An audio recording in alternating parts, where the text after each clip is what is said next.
Tom, welcome. It's great to have you here. It's been an interesting story working with you as well. So, just for the benefit of people that are listening, tell a little bit about who you are, what you do. Yeah, sure. Yeah, no, thanks for having me. So yeah, I've been solo recruiter for just over a year now. Yeah, previously had agency experience for 8 years. And so yeah, I've just been navigating the life of a solo recruiter, ups and downs, highs and lows, like the classic recruitment experience anyway. But yeah, it's been good. It's been challenging, but yeah, super enjoyable as well. Has it? Now it is. You just said there were ups and downs. Tell me about both of them. Which ones, what was enjoyable, what was not? Well, you get the first initial bounce, don't you? Excitement of going it alone and stuff. But that very quickly wears off when you're not seeing immediate results that you expected. And yeah, I had a decent start, a few placements and stuff like that from previous relationships, which was good. But then I had a little bit of a slump mid last year and it was just like a bit demoralizing. And I always knew that I needed to find a new way to do things. One of the reasons why I wanted to do solo anyway is because I knew there was a better way to do recruitment other than just how I had been doing it in an agency. And they just weren't willing to look at new things, which is fine. They didn't need to necessarily. But for me, I just felt like there was a better way to do things. And also I needed more flexibility at home, family reasons. So yeah,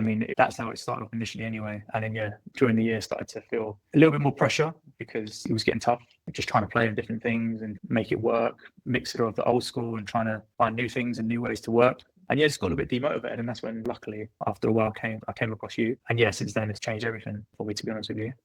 Go into some of that. I just want to touch on something as well, because when you left from working in an agency to going solo, did you make that decision before you left? I'm going to leave, I'm going to start my own company. And what was the driving force at that point? The main reason was the flexibility. I just needed to be present more at home, to be honest with you. I needed to have a little bit more flexibility in my life and just got a bit disheartened with the whole agency setup, and I felt like I was just stuck. I felt like I wasn't progressing, like I just lost that motivation, that drive that I had when I first came in. Just felt like I'm plodding along. I just felt like I needed a change, new challenge, and also I needed to be more present at home. I just spent like 8 years of just hammering out 10, 12-hour days in London, and it just weren't sustainable for me anymore. I just thought there's other people doing it, why can't I do it, type of thing. So that was the initial motivation, was just I needed more time, I needed more flexibility, and I just wanted to be able to live life on my own terms, and that was the main motivation, I guess. So I knew previously this is what I was going to do, but yeah, it just took a while to make that jump. And when did you do that? August 2023. Okay, so a year before we even had any kind of encounter. So you were at it on your own for a year. What was that year like? I want to understand what you thought it was going to be like and then what it was actually like. Tell me both sides. I knew it'd be tough. I set aside, obviously, my savings and stuff like that, and a certain amount that I'd be carrying over. It didn't work out or whatever. I'd always said I'd give myself a year just to see how it goes and just give it a go. And yeah, I had no real expectations of, okay, it's going to be great or it's going to be crap. I just wanted to just give it a go and give it all I had. And yeah, it started off good. It started well. I did a number of placements and fees and stuff like that. It took me up to March. And then that's when I felt like, okay, I need to start looking at other ways to generate business. And then that's when I did just a course before yours. And that didn't really give me what I was looking for. I got a bit of value out of it, but it didn't really give me much. And then slowly over time, it just started to slowly peter off. Like the companies I was working with weren't really hiring, and then panic started setting in over summer. So yeah, that's when I wasn't struggling, but like mentally, it's like, hey, can you actually do this? That's the doubt. You wanted to grow. Yeah, you wanted to grow, bought a course, and then still didn't feel like it was what you were hoping for. This is quite interesting because there's a huge, like on the outside world, there's a lack of trust with people who might be offering any kind of coaching. Because what's this person going to offer me? Is it going to work? And so on. For somebody who bought a course and didn't get what you were hoping for. Because I remember having that conversation with you. Why did you then go and say, you know what, I'm going to work with that because this is another guy.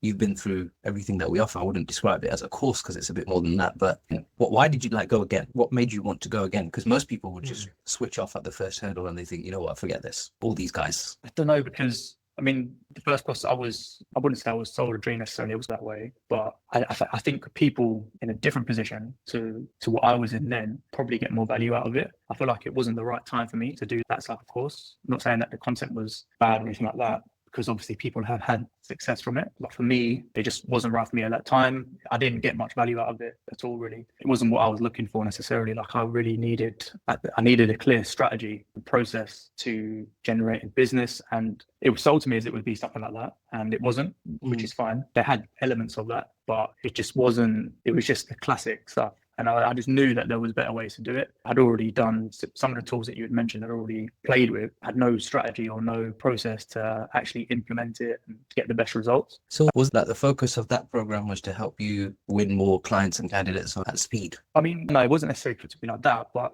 it was put to me as like, that will be included. We will give you that. That will be, will you have that in place? Like there's a whole section on how to do it. And there is, but it was just not applicable to me in my situation. I still don't have 5 days a week to be 10, 12 hours at a desk on my laptop. I don't have that sort of time to dedicate to it, unfortunately. And I'm not saying necessarily, we would need to do that for that process that they had. Like the old school recruitment, this, which is fine, it works, but it didn't work for me. It wasn't what you needed at that moment in time. No. And then when I saw, obviously we had that conversation and I was wary, obviously, because I had just been through it. And you never come across any type of way, obviously, but everyone starts off that way, don't they? But then when you sent me that video of the process and what it is, as soon as I saw that, I was like, right, this is exactly what I need. Exactly what I need. So it was an easy decision at the end. I just had to see that. And it was obvious. It's okay, this is clearly exactly what I've been looking for. I'll leave a link to that video in the description of this one. So you're not the first person to say that. I think Kasim, who you've met as well, he had a similar experience. So I'd say, just commenting on that, I think that where you were, that what you learned previously was focused around how to offer a completely different recruitment solution, which was focused around retained search. And I'm sure you can see that I'm not precious on whether somebody does retained or contingency or any other kind of recruitment. It's just a case of, right, there's a point in time where you need clients and candidates at speed. And that always is the bottleneck in recruitment. So how do we resolve that to begin with and then move on to the next steps? Because I'd say, especially some of the messages that you've sent me, this is going to be the best Q1 ever and so on. Now that you've got that level of confidence, would you then say that kind of support would come next, or would you say that is irrelevant and now you've decided there's a different direction you want to take? I don't think it does now. But yeah, I mean, I was heavily influenced, into thinking that was the best way to do it. And I think it's a good model for people who already have the clients and the relationships or the pipeline in place. For me, in that moment, I didn't have that necessarily. So I needed, like you said before, I needed the speed of clients and candidates. That's what I needed. But I don't feel like now that's the be all and end all. I still feel like contingent can work, and good relationships within the contingent model can still get you similar results. But yeah, I mean, I definitely feel like it could be valuable down the line. But in that moment, it wasn't right for me at all. During that year, you considered this. Was there anything else that you either considered or tried? What was else? What were all the other options on the table when you were thinking, right, how do I grow this business? Yeah, I mean, there was that. And then it was just going back to trying to just implement the classic recruitment strategies that you would normally, but then also like automation stuff. But again, it was like trial and error would be needed, and I was just failing. Basically, I wasn't getting a good strategy in place or process. So that meant the results weren't coming in. And yeah, it was just a lot of just trying to figure out how, if there's I knew there was a better way to do recruitment than what I had been doing for 8 years prior. I just knew there was a way to do it, to use all of this information and data and tools and whatever that's out there to make your life easier, but to do it in a smart way. I knew that was possible. I just had no idea on how to implement it or what to do. And I checked other people as well, outsourcing companies who would like generate lists for you so you could cold call, or generate candidate lists so you can go through candidates and stuff. And I just didn't see the value in that either necessarily. Like that seemed like a lot of even more work to do. So I looked at other and I knew I needed some sort of guidance. It was just one of the things that you just got to look at yourself sometimes and be like, look, if you want to make this work, you can't keep doing it on your own, because what you're doing right now isn't working. So drop the ego a little bit and just be like, look,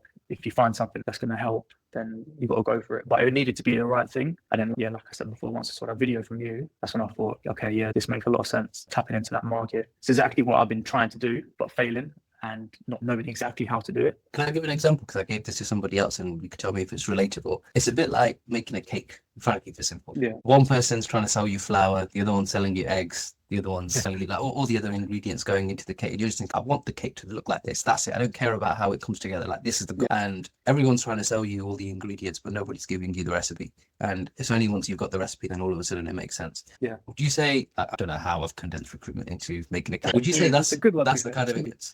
Yeah, I'd say so. Yeah, I mean, 100%. Like it was, yeah, I didn't really care how I got there necessarily. I just wanted to have that consistency. And once you've got that pipeline, because I know recruitment, I know how to do recruitment. It was just generating that consistency. That was what was important. And then also being able to have days where I can't be committed to doing 8, 9, 10 hours a day, to have something running in the background so that I'm not sitting there while I'm trying to do the things I need to do in my personal life, thinking about work or worried about missing a day today or whatever. I'm only going to be able to work 4 hours today, or I've got to get up. I'm only going to do 2 hours in the morning and 2 hours in the evening when the kids are asleep. So I needed something that was going to tick those boxes as well. So yeah, I mean, I guess that's the basics of it really. I just needed something that was going to provide all of those things whilst also with the end goal in mind of having a consistent pipeline of candidates and clients. So yeah. So in that moment, a year on your own, experimenting with another program, considering lead gen, considering outsourcers, how did you feel at that moment in time? So we spoke, I think it was, I can't remember when exactly, but Maybe, let's just go a month. Yeah, let's go a month earlier. What were you like there? Tell me what it felt like. So that's when I was like, because I did a few placements then in August, September. And then that's when I was like, okay, I'm going to give this one more go,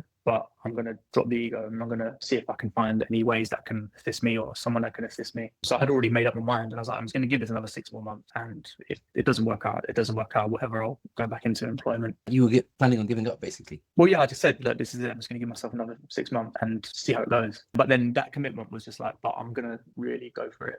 And I'm not going to mess around or anything like that. So, you know, the decision for you to go back into employment, is that based on the money that you're making, or is it because you do a bit of temp and perm? Is that because of the money that you're making, or is it because of the stress? Is it because of direction? What was the thing that was making you feel like, forget this, basically? Well, I just had I don't not necessarily that I was going to give up necessarily, but like I was saying, right, I'd give this 6 months of just really going for it and then just see where I am. I didn't want to ever go back to employment. I hated working in an agency, really. I didn't hate it. I was there for 8 years. I didn't want to go back into that lifestyle again. Like I enjoy the flexibility. I enjoy being at home with my family. So I didn't want to do that. But that was like the scary thing for me to be like, well, that's the other side. If you don't do it, then that's what you're going to have to do. So I guess I was going to psych myself up a little bit to try and be like, do not go back to that. But those were the thoughts that was going through my mind. And during the summer, I was just a bit. But you know what it's like in recruitment summer anyway. A lot of people, especially in Europe, it shuts down a lot, and that's a lot heavily where my market is. So I was just feeling a bit demotivated and bit sorry for myself, to be honest with you. I just had to just pick myself up again and just say, this is recruitment, like this is what happens. But yeah,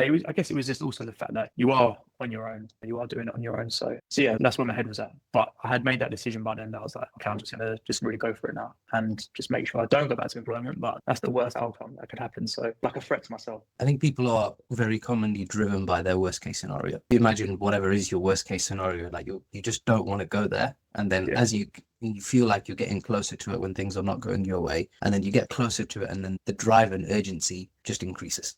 Your circumstances have to become tough for you to want to change, because if everything is okay, then you don't change. And like the example that you gave earlier of people like not wanting to consider new ways of working, then at the end of the day, they're obviously happy where they are. If then they need to with it, they're not unhappy enough for them to want to consider something new. Keeping that in mind, like there were some tough moments. I'm trying to consider your journey now. You've left employment, motivated by flexibility. You've got that flexibility. You're closer with your family now, and you've got more time with the kids, and you've invested in yourself. One time it didn't go as planned. And then was there a day or a moment where you felt like, you know what, this was like the bottom, the worst case that I actually did have, and then from there it changed? I'm not sure. I think it was like a gradual, slow process of fighting back and forth for myself internally and just trying to make sure I know that I'm doing the right thing. And that it was more about like self-doubt, to be honest with you. It's more overcoming that. It's more overcoming the sort of side of things, because I was very heavily into, say, like self-development and stuff, but then I was also listening to things and trying to get information from loads of different places, and it was just like, I just had self-doubt creeping really, and it was me against myself 9 times out of 10. So there wasn't necessarily a day where it was like, okay, this is really bad or whatever, because it didn't get to that level, but it was a constant battle, like whether you can do this or not, and you had up days and down days. So I can't pinpoint and say, yeah, this is exactly how it was for one day. It was just the back and forth in my mind, whether or not you can do this or not, and it takes, I don't know, maybe I hope it's a normal thing anyway, to have these sort of self-doubts, because I do know that I can do the job, and I know other people have done it as well. So if someone else has done it and been successful, then I know that I can also do that as well. But it's just having to fight that, isn't it? And just fight that internal battle. That's what I was feeling anyway for a good few months. But yeah, I overcame it in the end. Just pulled myself out of that mental rut, I guess. Could you've got young kids, you're a family man. Could they tell you were not yourself during that period? I'm not sure. My missus definitely could, because we spoke about it. I was quite open. So, but yeah, I mean, yeah, it's just, you've got to have these conversations. If you feel in a type of way, it's best to speak about it. But for me, I hold it in a lot as well. It took me a long time to discuss it and say how I was feeling. But those conversations helped. And then speaking to people who are also in the industry about it and stuff, and just coming to a place where, okay, like I said before, this is it, and I'm gonna go for it. And then that's what led me to eventually coming across your videos and stuff, and eventually getting coaching. It's interesting how it all panned out, and that was going to be my next question, which is, what was your first encounter with me? Like, how did you even find me? I don't even know. It was Instagram. It was like one of them things, because that's how much I was what the algorithms like and how they present things to you and that you've been looking for. So somehow knew that I was looking for a recruitment coach, and then I think you were sponsored or something like that. So went on your page and you had loads of free stuff. That's pretty good. So I just followed you. And then you reached out a couple times, and then we just had a brief back and forth and led to the call. I looked over some of those messages before we got on this call. You were pretty resistant to even having a conversation with me. What was going through your head at the time? I'm not sure. I don't know, because I often ask myself that as well. When I realized I was going to go ahead, I was like, man, you need to turn this. You need to turn this down. You need to turn this away. Was there anything that concerned you besides the fact that you're not used to having messages on Instagram? Was there anything that you thought, I'm not so sure about this? Like, this is before we even spoke. But I know eventually I knew that it was the right decision to make. But I can't, the back and forth. It's just like one of the things that you just, in the moment, you just go back and do, and then you don't realize that it's going to be beneficial until you actually go ahead and do it. Was there a doubt that you had leading into the process while you were getting onboarded and so on? Was there any moment where you had some doubts about certain things and then you got going and then they were cleared? And what were those doubts? The doubt was just making sure I get a return on investment. Like, I wasn't, you can never be 100% sure, and you never said that you were 100% you did it. She was very laid back about the whole process. So, but yeah, I mean, obviously there's always doubts, but I think that's normal to have doubts when you go into anything. But the overriding feeling was that this is the right thing to do. I just knew the process that you had explained previously, and I just knew that's exactly what I needed. So I knew going into it and setting up and stuff that this was the right thing to do. But of course there was some doubts, but again, it was more just, I don't know, just the general anxiety you might get when you do something and just wanting the return on investment, I guess. But I can't pinpoint and say, I was worried about X, Y, Z, because I knew the process that you was presenting was the one that I needed. Was there a point in time, what was it that you saw, or was it something that I said where you thought, you know what, that's it, I'm doing this stuff? As soon as you did the video and it says the bottlenecks, and then you said navigating the passive market of clients and candidates, that's when I was like, that's it. Okay, that's exactly what I need. And when you talk about how you use automation to do, that's when I was like, yeah, I need someone to show me how to do this, because it's something I didn't know that was the perfect way to do it, but I knew when I saw that something clicked, and I was like, okay, that's how you do it. You were sold on the video. I sold in the video, yeah. When I saw that, how you explain that was like, this makes so much more sense to me. So I knew then that this is what I needed to do. I'll definitely leave a link to that video again. I've already mentioned, so the same one again. I'll share it for anybody who wants to look over it. Now you're here anyway, how accurate would you say the description of that video is compared to the actual implementation process? Yeah, it's exactly the same. It's straightforward. It's so straightforward that you think, well, why didn't I think of that before? Do you know what I mean? But it's just, yeah. So there's nothing that I would say is any different. Everything that you explain in that video is exactly what you do and exactly what you implement. Yeah. Has this changed your expectations for what you thought was possible in terms of what you can achieve with your business? 100%, yeah. 100%, yeah. Tell me what you thought before. Tell me what you think now. Well, I mean, I just thought it'd be I didn't think I'd be able to get the flexibility alongside it, and also the consistency of clients and candidates coming through from doing the way that you've set out. So it's completely changed my outlook. It's completely changed how I viewed recruitment initially, coming from an agency that didn't implement any of this stuff. So yeah, I mean, it's completely changed my outlook on how to do things and the best way to do it. So it's been nothing but, I guess, what's the word I'm looking for? It's just exactly what I needed, and it's definitely changed the way I look at recruitment and the way I do things in my business now. It's completely different to what I was doing before. How do you feel about that? Yeah, it feels good. It feels good to have a process. It feels good to have a strategy. It feels good to know that there will be a consistent stream of clients and candidates always, which is exactly what I was looking for. And the end result will be the end result, which is the placement, but that just comes after the process is done correctly. So now that I have that it will take care of itself. The most important thing to me was getting that consistency. And now that I have that, it's going to work out either way. Did you feel confident in hiring someone? Before we start talking, like, best part of a year, 18 months on your own, was there any moment where you felt confident that I'm going to hire someone and going to grow this a little bit bigger? Then I wasn't really thinking about that then, to be honest with you. I was just thinking, I just wanted this to be a little lifestyle business. I wasn't thinking about growing a massive agency. I just wanted to have a flexible lifestyle business, just enough money to support my family and holidays, etc. Do you know what I mean? I wasn't like looking for some lavish lifestyle, and I'm still not. I can definitely see the potential to grow, and it's not saying how easy it is, but like how achievable it is. Yeah, I can definitely see it now for sure. But I wasn't thinking about that back then. But I'm still not. I mean, even my agency is not massive. I don't plan on getting past 20, probably even less than that, because there's some headache that comes with it. Similar for me. Like, at the end of the day, is you see what I do. I don't live a massively lavish lifestyle and I keep things reasonably simple. Yeah, invest in and pay for a few luxuries here and there, but yeah, that's not how I live. Like my focus, just like you, is with my family and my kids, and that's where basically everything goes. So I think we gelled on that at the start as well because we have similar drivers in our personal lives as well. What do you think about the experience of working with me? Because I can say this now, yeah. When we first started talking and some of the messages that we exchanged, it was quite formal. Hi Mohammed, hi Mohammed. Now it's like, bro, everything.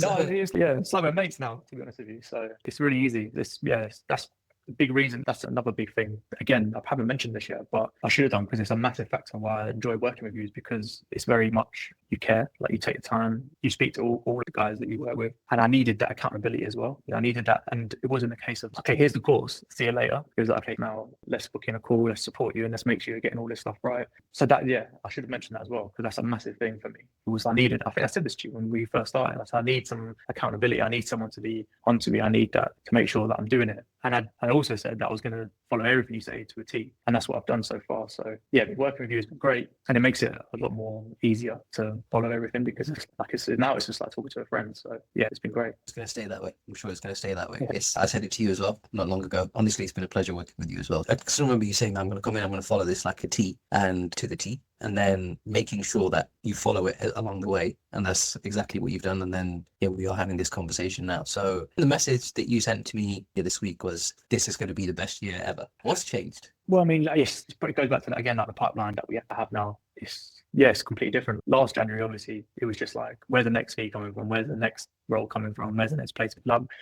And those sort of worries. But now it's just like, okay, well, I can clearly see where they're coming from now. And yeah, I mean, going back to when I said about I needed the things to be working in the background for me on the days that I can't necessarily be working 10-hour days and I'm just like laptop here, kids, laptop back and forth. It was Wednesday, which is one of the days I can't do. I don't know how much detail I can go into about the stuff running in the background, but I had a campaign running for that Wednesday. And obviously I'm not working fully. I have the laptops open, but I'm doing other things around the house and just keep checking things. And that's the day I signed the client through the campaign. So it's quite a big client as well. And that was just when I was like, well, this is exactly what you were doing this for. Because I used to have Wednesdays where I was like, crap, I'm not doing anything today. And I just needed something going on in the background so that my mind's at ease. And that's what I had. And yeah, that day obviously picked up this client and now we've got 3-4 vacancies with them this month. And then it just proved to me then that day it was like, okay, well, this is why I've done this. This is what I needed. And so yeah, that's what brings me to now where we have this pipeline of multiple roles. And yeah,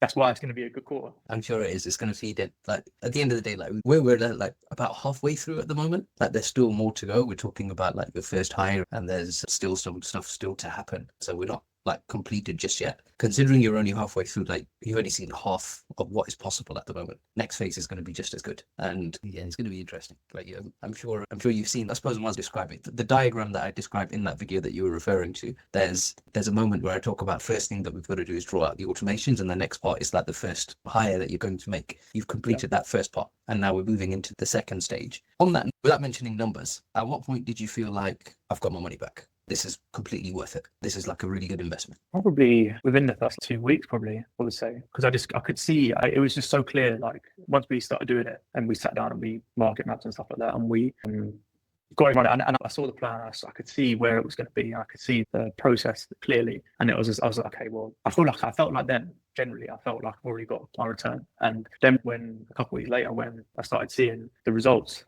from those initial discussions, that's when I also was just like, okay, well, it was a no-brainer. I mean, yeah, I was sold from the beginning. Like I said, I generally do because it just made so much sense to me. And then, yeah, you see the results really quickly as well, which is surprising. Is there any, do you feel like there's a certain type of recruiter that this wouldn't work for? No, I don't think so. We've got a range, like we've got people from, like in the group, you can see some of in the Wins channel where you see some of the stuff coming through and there's beginners in there, there's experienced recruiters in there, like some of the newest joiners are like 10, 15 years experience into recruitment. Is there, if you could pinpoint a reason why like somebody going through what I've put together, it just would not work for them, what needs to happen for that person? I think the only reason why it wouldn't work is if they don't follow it properly, if they don't do all the steps correctly. It's not difficult, but it depends what they're looking for. I think it could work for anyone. For me, I was looking for very specific things and it just happened to tick all those boxes for me. Other people might not necessarily need that, or they might already have candidate and client flow, but then those people who are doing that might not want to work as many hours, so this would help them. It just depends. Honestly, it depends. And I guess people, unless you only do solo recruiters anyway, right? But unless it's like an agency or whatever, then it might not, because there might be some blockers or whatever to try and get that in place. But yeah, I mean, as long as you're happy to commit to doing the actual process and getting things in place and following it properly, then it would work for anyone, definitely. I think so anyway. I think there's just touching on that point in terms of who I actually help. Experienced recruiters wanting to grow. I've got no preference on size or type of company. I just prefer smaller companies. It's much more relatable to me and my journey. In terms of like the systems and the way that they work, yeah, you can deploy them in any recruitment desk, in my view, especially if it's white collar. But people looking to start or grow a recruitment business, that's where I can come in and help out, because it's not just one system and then one hire. It's like the entire journey all the way up to where I am with my recruitment business. And now going into the 10th year of running the recruitment business, I can tell you that I've made a lot of mistakes along the way, loads of bad hires, all of that stuff. And I think the difference is some people will figure it out on their own, just like I did. But that's part of 10 years it took, plus a load of investment into the business as well, money lost and all of that stuff. And I think if somebody wants to shortcut that journey, that's where I can come in. Do you think that's a fair way of putting it? Yeah, 100%. Yeah, definitely. I think that's the fairest way to put it. Do you think all of this like rests on one tool or one tactic, or do you think there's more to it? What do you mean, like rest on like a specific tool that makes us work or a tactic that makes us work? Yeah, if I look at all the different tools that are available out there, from like email stuff to list stuff to lead finding to list building to AI tools and so on. Sometimes I've heard anyway, I think sometimes that people have an image that it's like there's this one tool that we need and then that's going to solve the problems. Do you think that's a fair way of thinking about it, or do you think it's actually no, it's going to take a little bit more than that? Yeah, I think it would take a little bit more than that. I mean, it's a holistic approach, isn't it? I mean, if you've got all these things in place, then it's more likely to work. Because I've done the email stuff that we've done. I tried that before, and I failed miserably, but I didn't see the results that I'm seeing now with the process that you showed me. So I was aware of it, but that doesn't like, because someone could be aware of it and use it, but use it terribly. I'm using it incorrectly or sloppily. But you use it to break into one of the biggest clients in your niche. Yeah. So yeah, exactly. So yeah, I don't think there is a specific tool that someone could say, yeah, I just need this. But the reason why this works so well is because there is a holistic approach. You could get really good results from one. You could get really results from the LinkedIn one. You could, but the holistic approach allows you to do all of the potential, basically hit all the potential. Do you mind if I touch on that on with the client? Like, you do have to mention the name of the client. I've heard some smaller independent recruiters lacking the confidence in contacting big companies because they feel like there's going to be other recruiters in place, or they're working with others, or they might have put them in place and so on. What would you say to somebody who has that? Well, I mean, that's common fear, isn't it? I mean, I've been there as well. Don't get me wrong, there's certain huge accounts that I still think are maybe not, but the reasonably big ones that you can still definitely break into them. 100%. Like, why not? People do it every day. This is another thing that I'm always saying to myself. Like, people do this every single day. There's people out there doing exactly what we're doing and working with these big companies. Like, there are people, recruiters, doing that right now. So it's definitely possible. But yeah, there's a lot of things that go into it, but sometimes there's not. The way I got into that client, on the face of it, seems pretty straightforward, but there's work behind the scenes that went into it, and obviously this whole process. But yeah, I mean, there's definitely, like you said this to me the other day, you said you'd be surprised how easy it is for people to break into these big customers, and people were worried about it, but it's 100% possible. And I definitely believe that way more than ever now. So yeah, I'm just looking for the next one now. Just hoping for coming along. Yeah,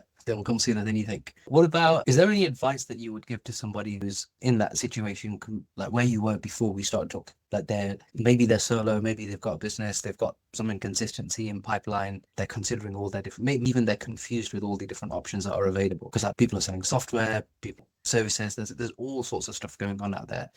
What would you say to that person? What should their focus and priority be?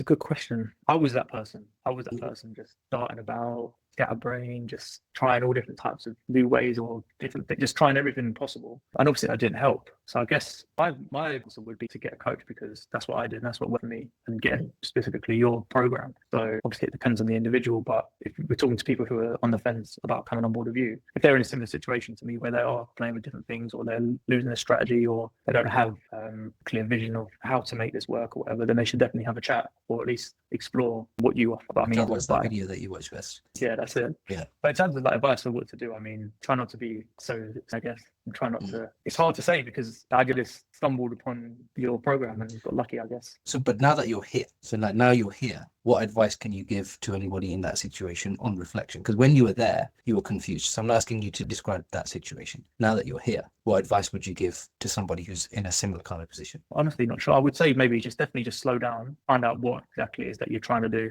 know exactly what it is that you're looking for, and make sure that's clear. For me, it was very clear, like what I needed to find or what I needed to do. And I needed to have a way to have consistent pipeline of candidates and clients, which you said multiple times already.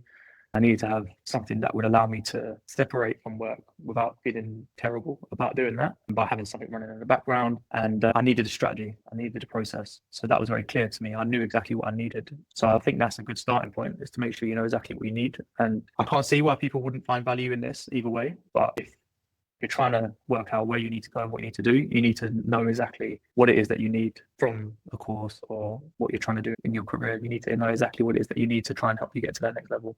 So what's next for you from here on? Just keep doing what I'm doing. One of the main things that I've always tried to do is just make sure you turn up and do the right things every day. And like now we've got this in place, it's very easy for me to do that because I've seen the results, see how it works. So just keep doing the right things and keep doing it consistently, and the results will come. It's just following the process and keeping that going and being on it, keeping on top of everything. And that's it. And just keep doing the same things, and eventually more results will come. And that's all I can say, really. Just keep doing what I'm doing, really. There's no change what I'm doing. It's good, like I said, it's good to have that in place. And now I can just focus on exactly that and not have to worry about any other little things that come up. As long as I follow the process and follow the strategy, I know that the results will follow because I've seen it happen already. That's it. Are there any other final comments that you want to make for me, for yourself, for anybody who's watching? Anything you want to say before we wrap up? I guess just say thanks, from a personal level. Just say thanks for the support and helping me get to where I am. But the fact that I can see the pipeline, I can see the vision clearly now, that helps a lot. And if anyone is considering it, I would just say to go for it, to be honest with you. If you're anyone in a similar position to me, I would say just it's an investment worthwhile, definitely. And or at least have the conversation, or at least watch the video that you sent me. But yeah, again, depends on everyone's situation and personal,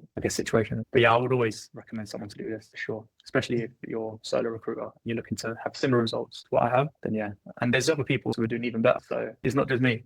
It's not a one-time thing. So I appreciate you, Tom. Thank you for saying that and everything that you shared along the way as well.